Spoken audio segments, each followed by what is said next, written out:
The sound of a car door shutting jolted me out of sleep. I glanced at the clock. 3:17 a.m. My heart raced. Nobody should be outside at that hour. I crept to the window, pulling the curtains just enough to peek through. There, under the dim glow of the streetlight, stood Daniel, my husband. For 30 agonizing days, he had been gone. No calls, no messages, no clues. The police said they found his car abandoned on the highway, but no sign of him. I had prepared myself to grieve, to live with the pain of never knowing what happened. Yet here he was, walking up the driveway like nothing happened. I flung the door open. "Daniel," I cried, tears streaming down my face as I ran to him. He caught me in his arms, holding me tightly. "Emily," he whispered, his voice hoarse.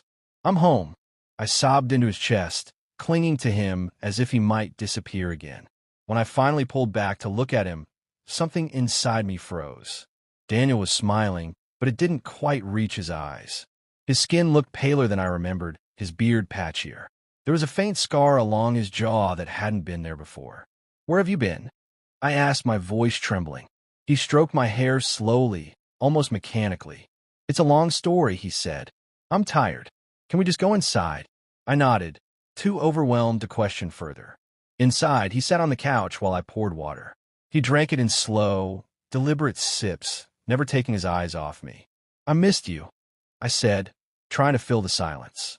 He smiled again, that same strange smile. "I missed you too, Emily. More than you can imagine." As we prepared to sleep, I noticed something odd.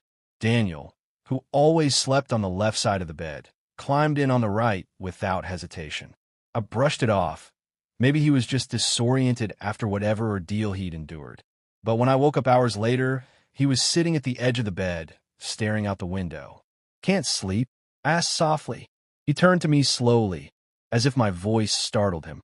"Just watching the night," he said with a faint grin. The next morning, the unease only grew.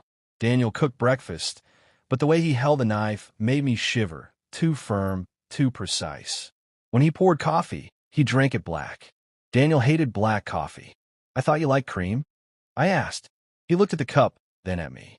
"Not anymore." Throughout the day, more inconsistencies piled up.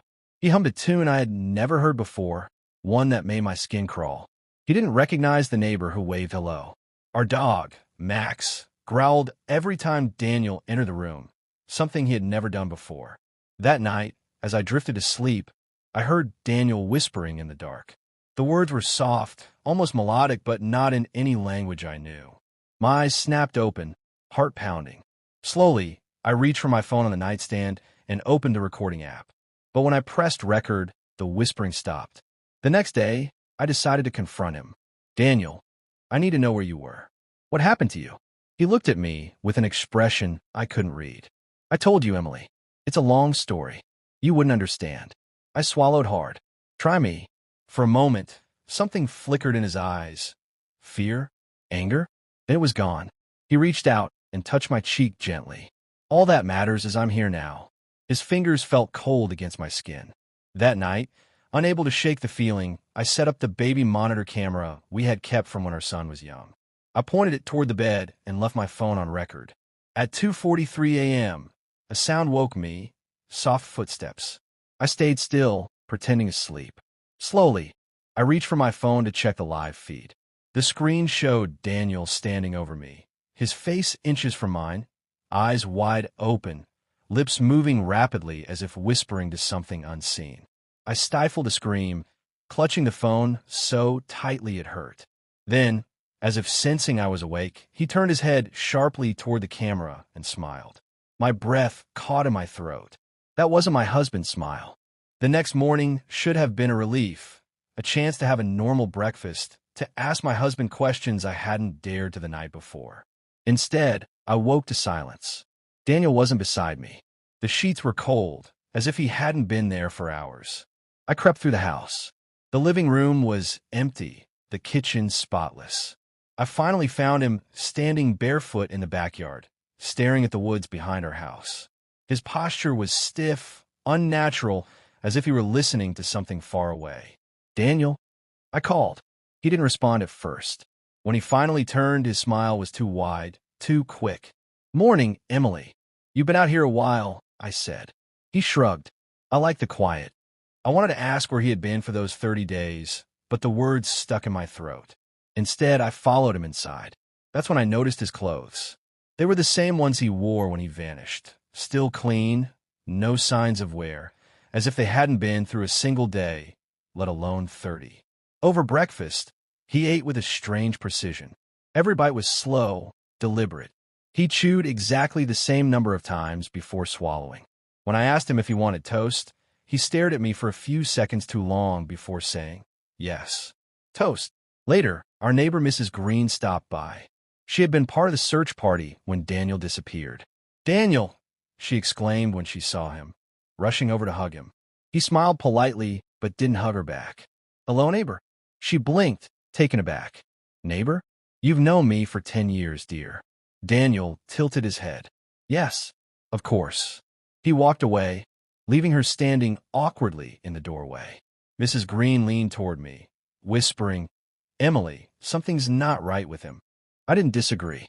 That night, the strangeness grew worse. Max, our golden retriever, refused to enter the bedroom. He stood at the doorway growling, his fur standing on end. Daniel sat on the bed, watching the dog with an expression I couldn't place, somewhere between curiosity and amusement. "He doesn't like me," Daniel said softly. "Animals can sense things." Then he smiled, but it wasn't warm. It was cold. I barely slept. At around 2 a.m., I heard movement. Quiet footsteps, the creak of floorboards. I opened my eyes and saw Daniel standing at the foot of the bed, motionless. "Daniel," I whispered. He didn't answer. He turned and walked out of the room, his steps unnaturally silent. Heart pounding, I grabbed my phone and followed at a distance. He went into the living room. The baby monitor camera I had set up earlier sat on the shelf, recording. I peeked from the hallway and froze. Daniel was standing in the middle of the room, his back to me, whispering. The words were fast, guttural, in a language I didn't know. His shadow on the wall seemed to move differently from his body, lagging behind slightly, as if it had a life of its own. I held my breath, praying he wouldn't turn around. Suddenly, he stopped speaking.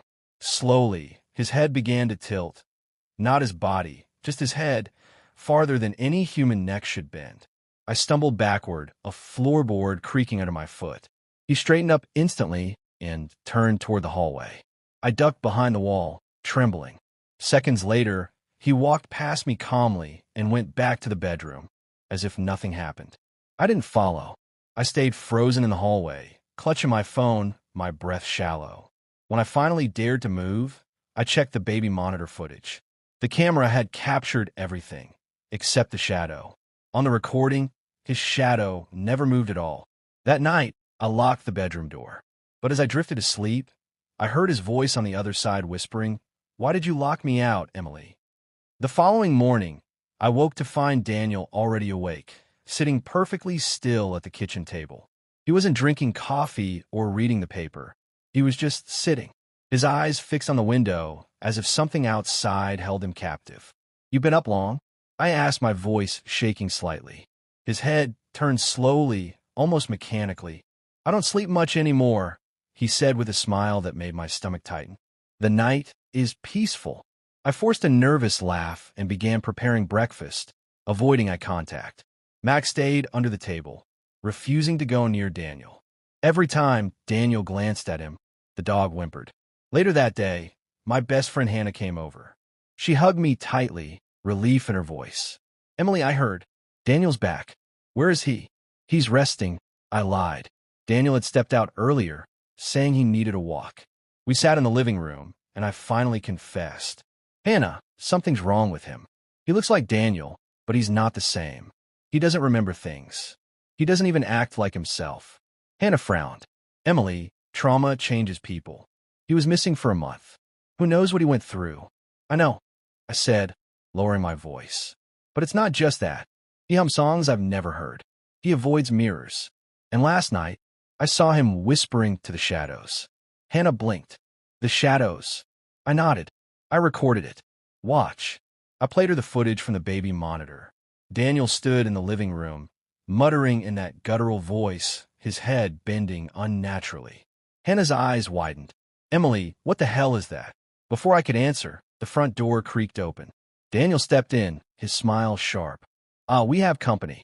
His tone was polite, but something in his eyes was cold, calculating. Hannah stood, forcing a smile. "Hi, Daniel. Welcome back." Daniel looked at her for an uncomfortably long time, then said, "Have we met?" "You've known me for years," Hannah replied, her voice cracking. Daniel's grin widened. "Yes, years." Then he walked past us, humming that same eerie tune, disappearing into the bedroom. Hannah whispered, "Emily, lock your doors at night." That night, I locked the bedroom door. But Daniel didn't come to bed. Instead, I heard him pacing in the hallway for hours. At one point, I heard scratching on the door, soft at first, then louder. My heart pounded. I stayed silent. Finally, the scratching stopped, replaced by a whisper right against the wood.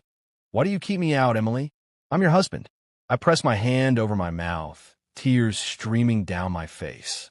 When I checked the baby monitor footage the next morning, the camera showed something far worse than what I'd heard. At 3 a.m., Daniel had crouched by the door, whispering to something just beyond the camera's view. A long, dark shape, like a shadow detached from a body, stretched across the wall and seemed to listen. The next day, I called Hannah. "I can't stay here. Something's wrong." "He's not Daniel." Hannah insisted I stay with her, but I needed proof first. That evening, I searched Daniel's belongings, what little he had brought back. Inside the pocket of his jacket, I found a small piece of paper, damp and torn, with one word scrawled on it, "Cabin." An address was scribbled underneath. When Daniel came home later, I stuffed the paper into my pocket. He entered the house, sniffing the air as if searching for something. His eyes landed on me, and for the first time, I felt he knew I had discovered something. That night, I pretended to sleep. Hours passed. Then I felt it, someone standing over me. I kept my eyes closed, heart racing. Slowly, he leaned close to my ear and whispered, "You shouldn't have looked through my things." I opened my eyes. His face was inches from mine, and for a split second, his skin rippled, like something underneath was trying to crawl out. The night after finding the note, I barely slept. Every creak in the house felt like a threat. Every shadow seemed to move on its own. Daniel lay beside me, his breathing steady. Too steady, as if forced. I kept my body rigid, eyes closed, while my mind screamed at me to run. By morning, he was gone again. I checked the kitchen, the yard, empty. He had left without saying a word. Relief washed over me, but only briefly. This was my chance. I pulled out the piece of paper with the word "cabin" scrawled across it and the half-faded address. My hands trembled as I typed it into my GPS. The location was about an hour away, deep in the woods. I needed help. I called Hannah. "Meet me in 20 minutes, I whispered. "Don't ask questions, just come." When she arrived, I shoved the note into her hands. "He's not my husband, Hannah. I know how that sounds, but I swear it's true. I think the real Daniel is at that cabin." Hannah glanced nervously at the house. "What if he comes back? We have to go before he does." We drove in silence, tension thick between us. As we left the city behind, the trees grew denser, the road narrower. The GPS signal flickered, then died. "Of course," I muttered. We parked at the end of a dirt road and continued on foot. The deeper we went, the colder it felt. Finally, we saw it. A small, rotting cabin hidden among the trees. The windows were boarded, the door barely hanging on its hinges. Inside, the smell of mildew and something metallic, blood, hit us. Hannah gagged. "Emily, this is insane. We should call the police." I stepped carefully, my flashlight beam cutting through the darkness. There were signs someone had been there. A dirty blanket on the floor, a tin cup, and shackles bolted to the wall. My heart stopped. Someone had been kept here. Suddenly, a sound, a faint groan, from the corner. I swung the light toward it. A figure huddled in the shadows. "Daniel?" I whispered. The man lifted his head. His face was gaunt, bruised, eyes sunken, but familiar. "Emily," he croaked. "Run." Before I could move, the cabin door slammed shut. Hannah screamed. I spun around and saw him, the other Daniel, standing in the doorway. But now his smile stretched unnaturally wide, his eyes glowing faintly in the dark. "You weren't supposed to find him," he said, voice dripping with malice. I grabbed Hannah's hand, pulling her toward the back window. The imposter moved faster than humanly possible, reaching for me, but I smashed a chair through the glass, and we climbed out, cutting ourselves on shards. We ran through the woods, branches tearing at our clothes, adrenaline keeping us alive. When we finally reached the car, I fumbled with the keys, heart pounding. The imposter's voice echoed from the trees. "You can't run forever, Emily. You're mine." We sped away, not stopping until we were back in the city. Hannah's hands shook as she gripped the wheel. "That wasn't human," she said, her voice breaking. I nodded, tears streaming down my face. "No, and it's living in my house." That night, I returned home alone. The lights were on. Daniel sat in the living room, smiling like he'd been waiting. "Where did you go?" he asked softly. I forced a smile. "Just out with Hannah." His eyes darkened, but he said nothing. As I walked past him to the bedroom, he whispered, "You're hiding something from me, Emily. I can smell it." I locked the bedroom door and pressed my back against it, heart racing. From the other side, his voice came low and cold. "You think you can save him? You'll have to go through me first. If you were Emily, would you run, call the police, or fight back? Comment your thoughts, hit like if you're holding your breath, and subscribe. Next chapter will reveal just how far the imposter will go to keep his secret. I didn't sleep that night. Every sound in the house felt amplified. The ticking clock, the creak of floorboards, the faint whisper of the wind. But the loudest sound was Daniel's footsteps, pacing the hallway like a predator circling prey. By morning, he was already in the kitchen. He greeted me with that same unnatural smile. "You look tired, Emily. Bad dreams." I forced myself to stay calm. "Something like that." He slid a plate of eggs across the table. I hesitated before taking a bite. The taste was bitter, metallic. I swallowed hard, forcing a smile. "Thanks." His eyes narrowed. "You don't trust me anymore." My hands trembled under the table. "Of course I do." He leaned closer, voice low and cold. "Lies don't taste good, Emily." After he left that morning, wherever it was he went, I called Hannah. "He knows," I whispered. "He knows I found the real Daniel. We have to do something before it's too late." Hannah agreed to meet me at her place later to make a plan. When I arrived, she was pacing, pale and anxious. "Emily, listen to me. Last night, someone or something was outside my house. It was him. I know it. I heard his voice whispering through my window. Stay out of this." My blood ran cold. "He's threatening you now." "Yes," she said, gripping my hand. "But we can't let him win. We need evidence. Something that proves what he is." We spent hours researching strange disappearances, folklore, anything that matched what we had seen. Stories of doppelgangers, skinwalkers, parasites, creatures that could take the form of someone you loved. The descriptions made my stomach churn. Many said they fed on fear. That night, I returned home with a small hidden camera in my bag. I set it up in the living room when he wasn't looking. Hours passed. At 2 a.m., I checked the feed on my phone. What I saw froze my blood. Daniel, or whatever he was, stood in front of the mirror, but his reflection didn't match his movements. While his body smiled, the reflection twisted its face into something grotesque, with hollow black eyes and a mouth too wide, filled with needle-like teeth. Then, in a voice that wasn't his, he said to the mirror, "She knows. I'll break her soon." I nearly dropped my phone. My hand shook as I saved the recording. Suddenly, I heard footsteps behind me. I turned, and there he was, standing in the doorway, watching me with a blank expression. "What are you doing, Emily?" he asked softly. "Nothing," I said quickly, hiding my phone behind my back. He stepped closer, tilting his head. "You're hiding something again. You forget." I can smell fear. His voice deepened on the last word, sending a shiver down my spine. Before I could react, he reached out and brushed a strand of hair from my face. "You're so beautiful when you're scared." Then, as if nothing happened, he walked away.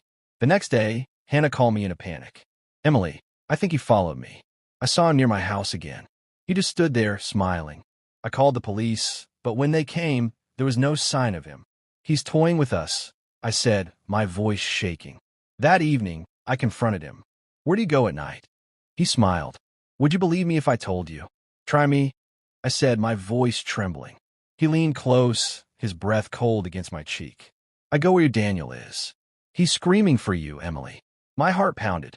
What are you? His grin widened. Something better than him. Something stronger. And soon, you'll love me more than you ever loved him. I backed away, my phone recording in my pocket. His expression darkened, and he whispered, You're going to regret this. That night, as I checked the recording on my phone, the video glitched.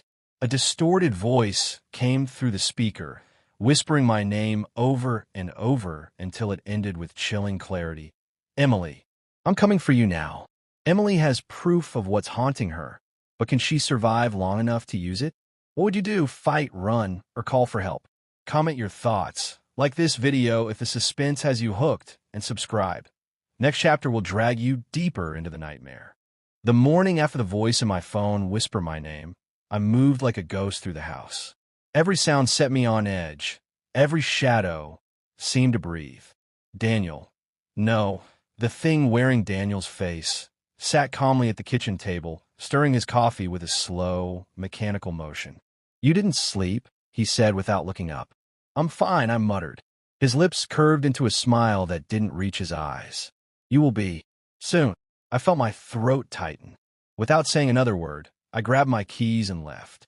Outside, the air felt thick, like it carried his presence even when he wasn't near. I drove straight to Hannah's.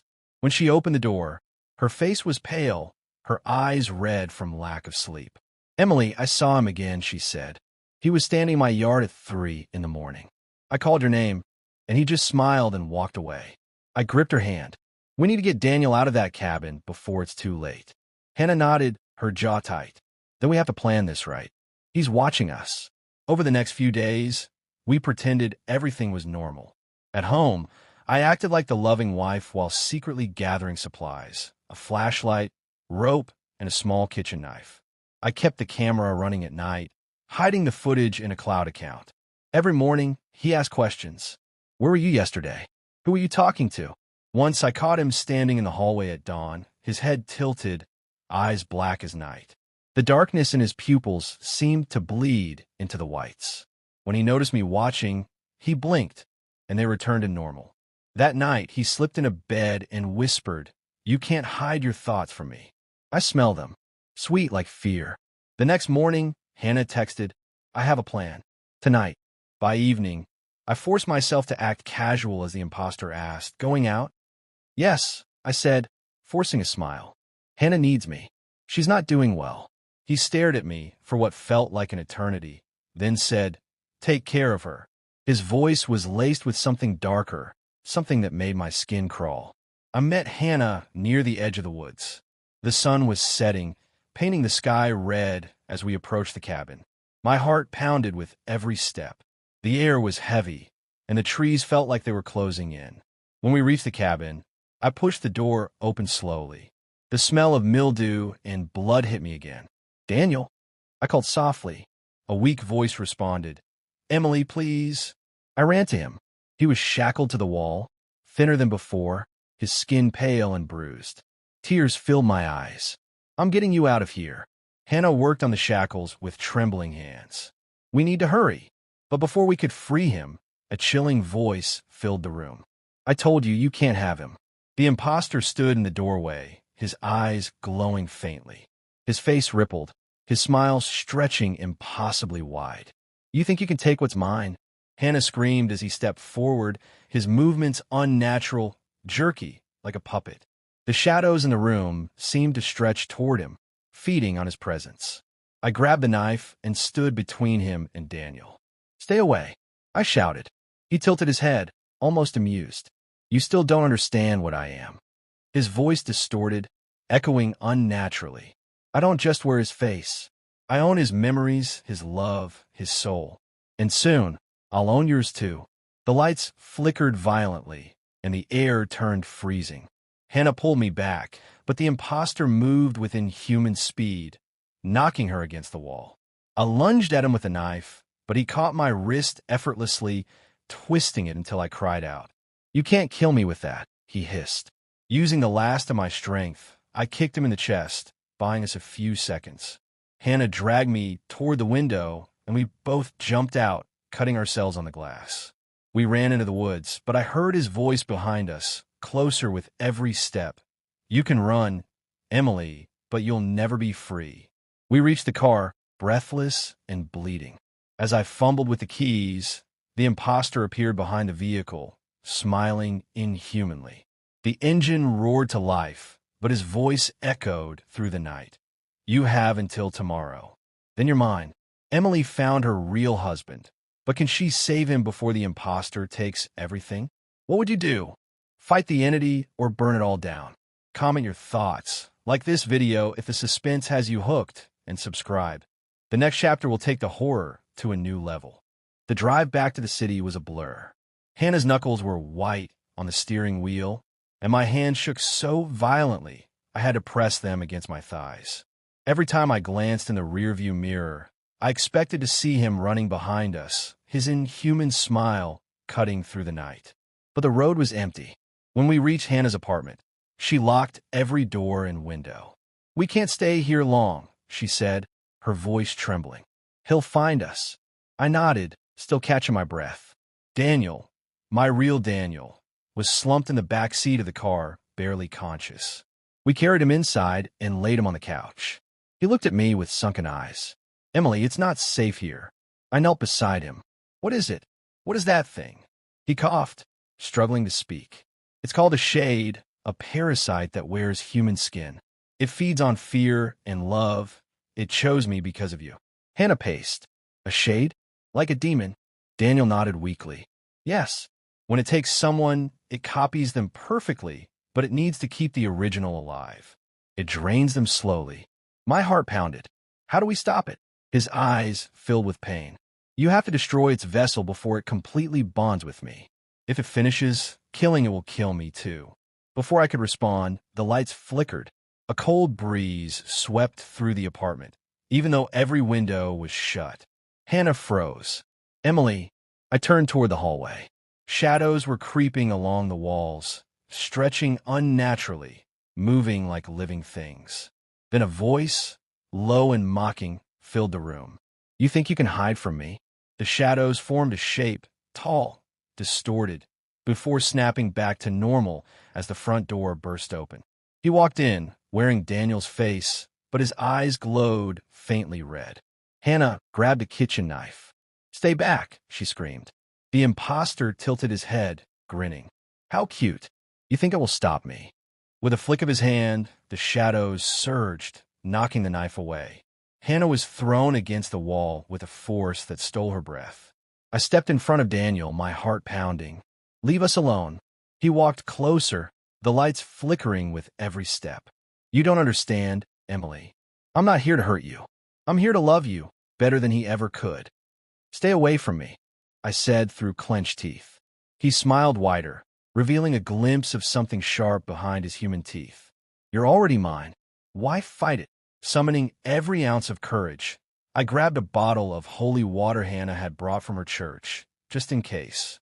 I threw it at him. The water hissed on his skin, and he shrieked, his form glitching, flickering like a broken image.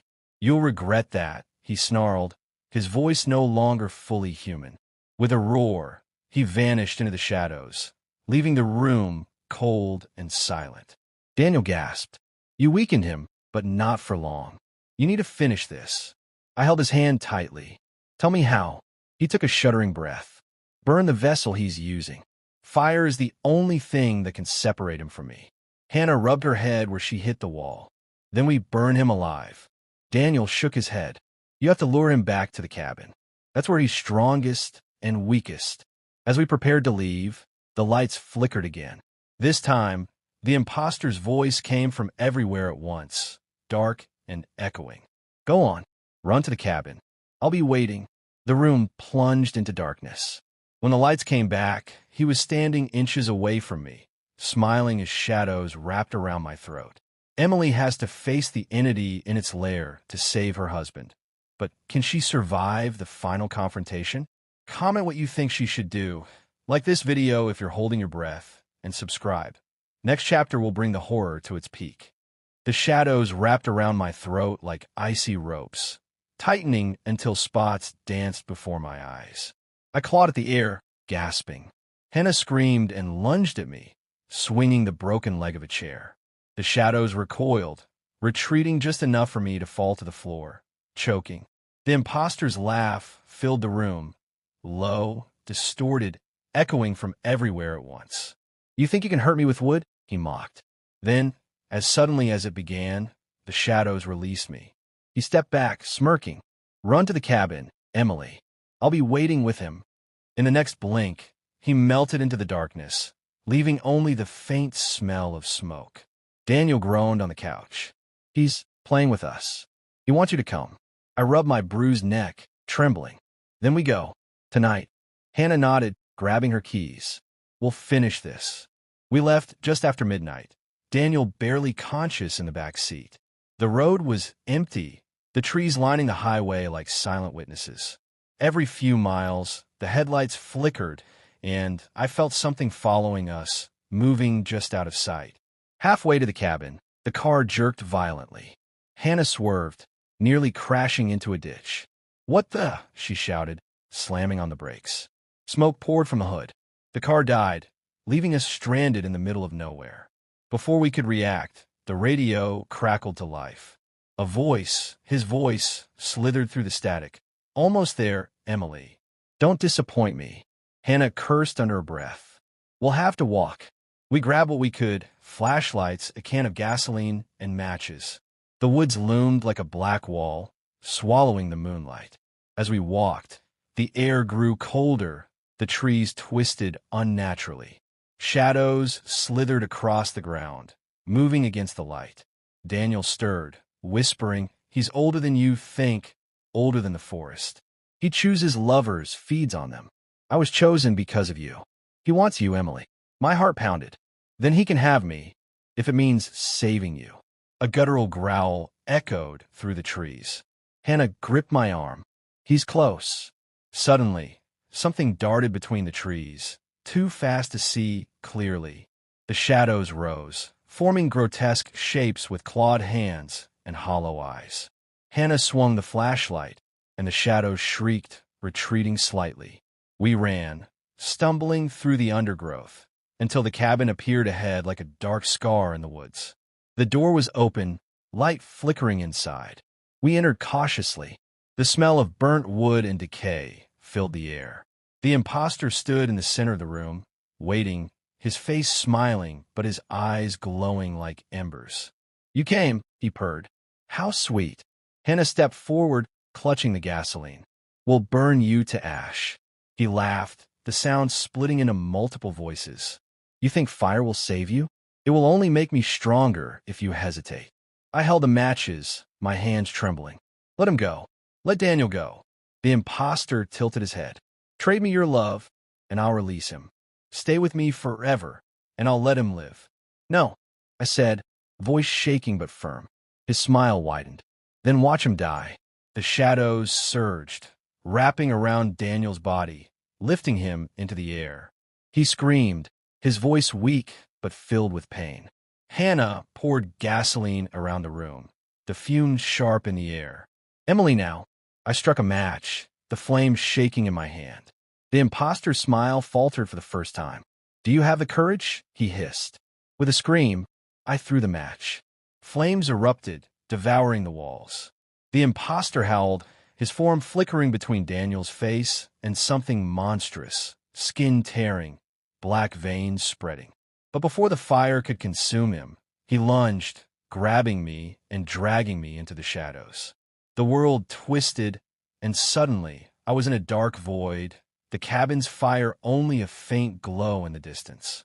His voice filled the darkness. "You can burn the house, but you can't burn me. Not here, not where I'm strongest."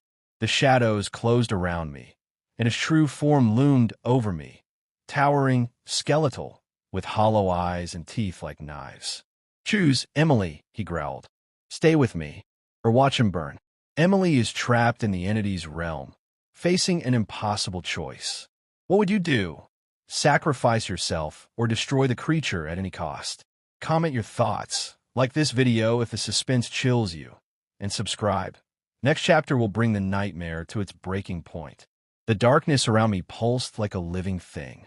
Every breath I took felt heavy, as if the air itself was poisoned. The ground beneath my feet shifted, morphing from black stone to cold water to something that crunched. Bones, maybe. A voice echoed from everywhere and nowhere at once.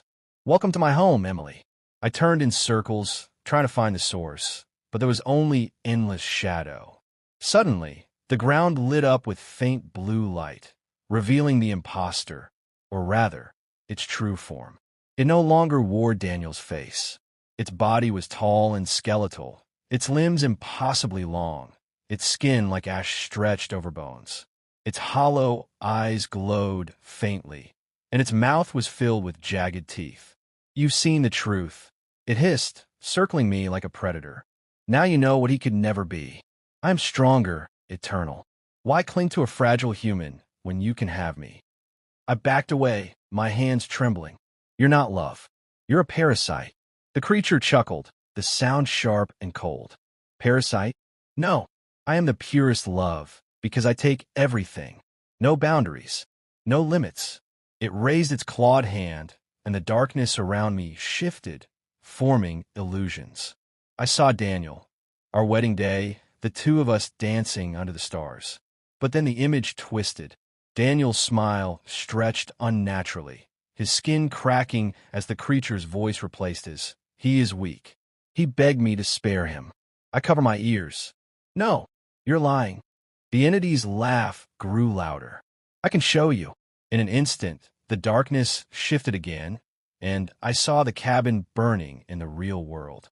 Through the flickering flames, Daniel hung suspended in shadowy tendrils, his body limp. Hannah fought the fire, screaming my name. The entity's voice slithered through the vision. "Choose, Emily. Stay here with me, and I will release him. Refuse, and I will tear him apart before the fire claims you both." My heart pounded. I closed my eyes, clutching onto memories of the real Daniel. Not the illusions, not the fear. The way he laughed when we cooked together, the warmth of his arms when storms frightened me, the softness in his eyes when he whispered, "I love you." When I opened my eyes, the creature growled. "What are you doing?" I stood taller, trembling but defiant. "You can't break me. You can't touch what's real between us." The shadows around me recoiled.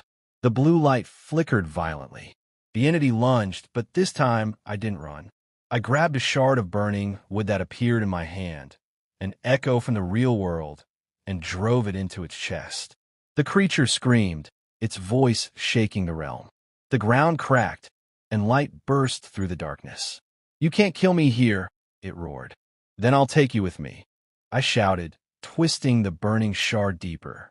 The realm shattered like glass. I was hurled through blinding light, falling until I slammed into the cabin floor. Hannah's voice pierced the chaos. "Emily, you're back." I gasped for air. The cabin was fully engulfed in flames, the walls collapsing. Daniel was still bound by the last of the shadows, his body weak but alive. The imposter, now partially burning, crawled toward me, its form glitching between human and monster. "You can't win," it snarled. "If I die, he dies." My heart pounded. The fire roared around us, the heat unbearable. Hannah screamed, "Emily, we have to go." I grabbed Daniel's hand, tears streaming down my face. "I'm not leaving without him." The imposter lunged again, its claws inches from my face. I lifted a burning beam with both hands and swung it at the creature's head as the cabin's roof collapsed. For a split second, everything went white. Emily has one chance to destroy the creature and save Daniel. But will she survive the inferno? What would you risk to save the person you love? Comment your thoughts, like this video if you're breathless, and subscribe. Next chapter will bring the terrifying conclusion. The world was fire. The cabin roared around me, its beams groaning under the heat, flames licking higher and higher. Smoke filled my lungs as I clutched Daniel's hand, refusing to let go. The shade, half burned, half human, shrieked from the center of the inferno. Its skin cracked and peeled, exposing a writhing black mass beneath. You can't kill me, Emily, it roared, its voice splitting into hundreds of distorted echoes. If I die, so does he. I looked at Daniel. His eyes fluttered open, weak but alive. Don't listen, he rasped. Burn it. The shade lunged, its body elongating like smoke, claws reaching for me. I grabbed the burning beam I'd struck it with before and swung it with all the strength I had left. The creature caught the beam mid-swing, crushing it to ashes, laughing in a guttural, unearthly tone. Thinking fast, I reached for the gasoline can Hannah had dropped. With trembling hands, I splashed it on the shade's body. The flames clung to it instantly, and it screamed, its voice shattering the glass windows. The fire spread faster, eating everything. Hannah appeared through the smoke, coughing violently. Emily, we have to leave now.